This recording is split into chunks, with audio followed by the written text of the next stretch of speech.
দেশের স্বাধীনতা, সার্বভৌমত্ব, গণতন্ত্রের প্রশ্নে বেগম খালেদা জিয়া কখনো আপোষ করেননি বলে মন্তব্য করেছেন ঢাকা মহানগর উত্তর বিএনপির সাবেক আহ্বায়ক ও ঢাকা 12 আসনে ধানের শীষের প্রার্থী সাইফুল আলম নীরব। রাজধানীর তেজগাঁও কলেজে শিক্ষক, কর্মকর্তা, কর্মচারীদের আয়োজনে বেগম জিয়া রোগ মুক্তি কামনায় দোয়া মাহফিলে নীরব এ কথা বলেন।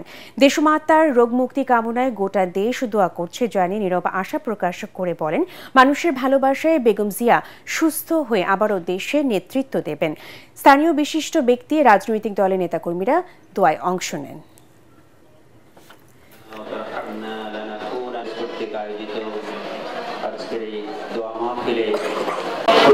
সরকারের গোলাম শেখ হাসিনা তার ক্যাঙ্গারু কোর্টের মাধ্যমে সাজা দিয়ে